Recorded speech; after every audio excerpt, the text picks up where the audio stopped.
drill that we just worked, I wanted you guys to kind of feel it out. Which one do you like better? You know, which one do you kind of want to lean to, that kind of thing. And then from there, you know, we talked about, well, you could just, you know, kick to the groin and all these kind of things as well, right? Now, the reason I wanted you guys to go with the initial first two is because, first of all, I want you guys to see which one you liked better, which one kind of fits your body type. Now, in the Book of Five Rings, Miyamoto Musashi writes, you shouldn't have a preference when it comes to weapons. And basically what he means by that is, you know, you shouldn't just say, like, my favorite weapon's a sword, so you only use a sword. You should be highly skilled at all weapons. You shouldn't just have a preference to where that blind loyalty to that one weapon is all you need, right? And we all know those kind of people. It's like, well, I don't need to learn self-defense or carry a gun, right? You know, that concept, right? We all know those people, right? Whatever. The reality is, I want you guys to open your mind to be able to utilize those different skills. So now we're going to look at the same technique, use another weapon, but Keigigiri is a different weapon than Washi Hitsugiri or Kokomi-giri or whatever that is, right? The different types of kicks. So now we're going to use the same concept into Kin-giri, which is going into the groin, same attack. And then from there we're going to utilize our Jujutsu skills with takedowns and some type of Kensetsu, Waza, or locking. So let's look at the technique. He's going to come in again, and as he does, I'm stepping back. Same concept. Now before, when we parried off, now I'm going to kick to the groin. That's going to bend him over. Now, before, I made sure I wanted you guys to grab. We either went here, grab with a kick here. See, I grabbed, and then I went this way, or we went here, grab, kick here, and then went this way. Today, now with this technique, as he comes in, we're parrying it off, and we're grabbing on, we're kicking the groin.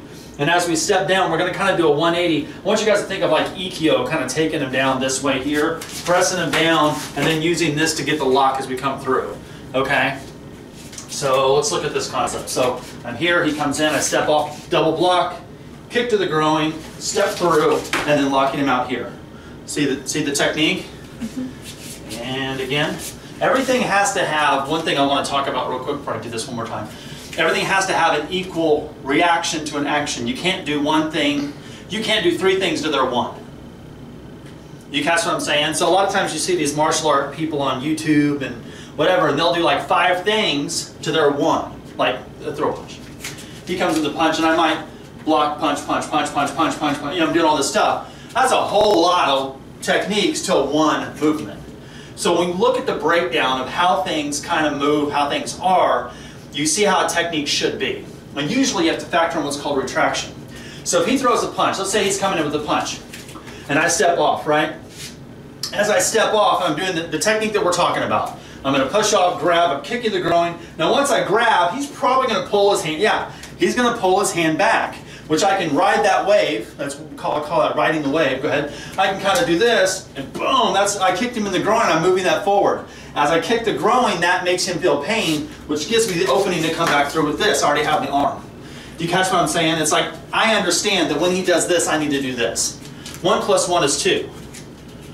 Right? They do something, you do something. There's this opportunity of doing like 5 fucking things when they're doing one thing.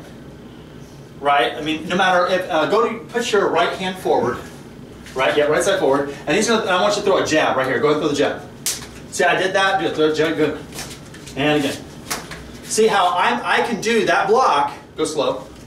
I can do this, you guys see us do it slow, right? You can see that I'm doing that block slow, but now I'm showing you, throw a jab.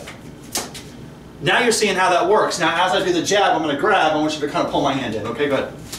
See how that works? Now same thing, but as you do it, go ahead. That's how that is. See how now we're adding 1 + 1, that does that, that did that, that did that. When you do these techniques slow, and let's do it slow again. You do it slow and bah, right? And it looks really pretty and all this kind of stuff. And it looks artistic. That's the art side of it. It looks artistic. But the reality is, there's something more to it. There's an underlying truth to the techniques. None of them are ever going to be as fucking pretty as you see on YouTube. But just because they're pretty, that doesn't mean they're not going to be effective as long as you understand that it isn't going to look like that on the street. Do you catch what I'm saying? So the technique that we're going to look at now, we're kind of using a couple of different concepts. We're going to be working out of like Shizen-tai, right? And as he's coming in with this punch, he's coming in with this punch. Now as you guys see this right punch, right foot leap with this particular thing, anytime we're out of Shizen, I like to use this, and I want to throw this in there for the camera.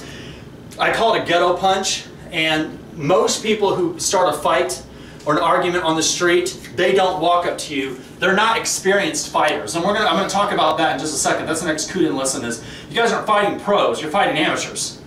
The guy that's going to jack you for $5 on the street because he needs, like, want to get his fix or something, he's not a pro.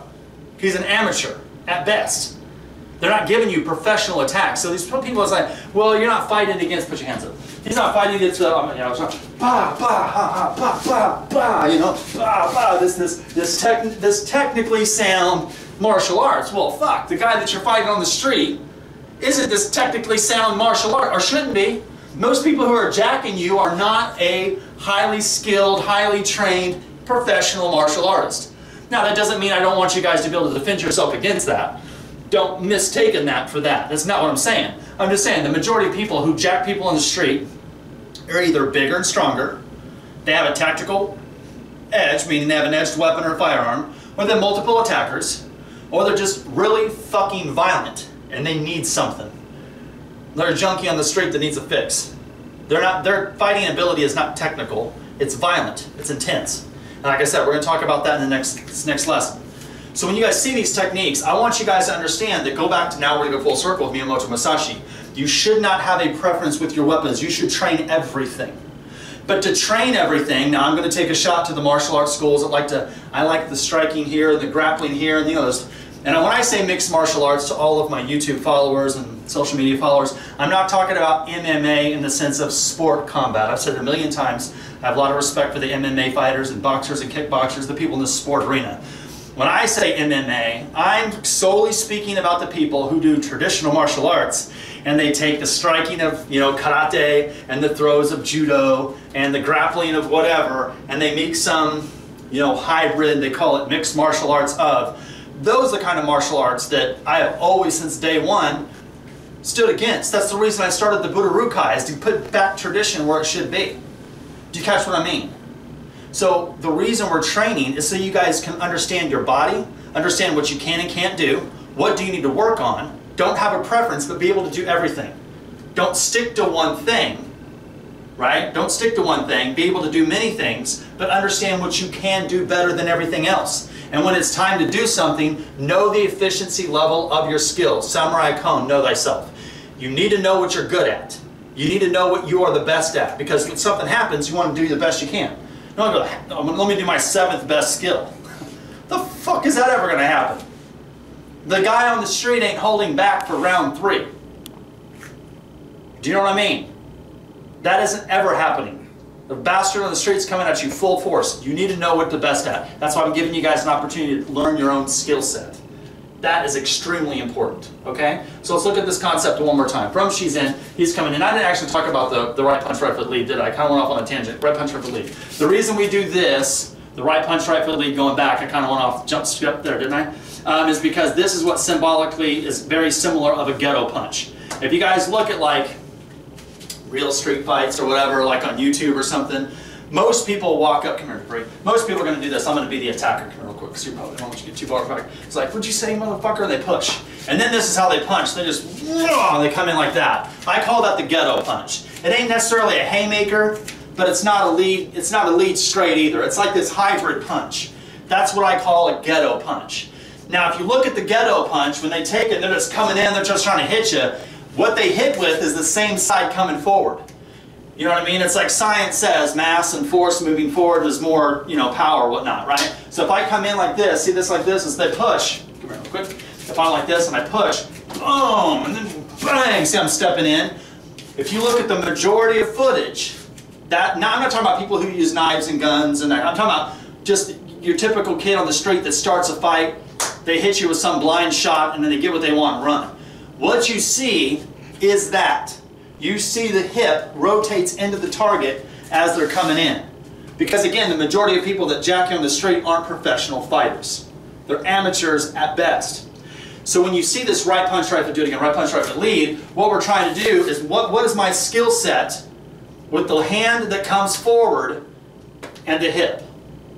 Right? Now, we have to learn and grow from that. So what this means is when he throws the punch, let's look at that kick, go ahead. I'm going to step here, there's the kick, and now I've got it. Now, do it without stepping forward with the back foot.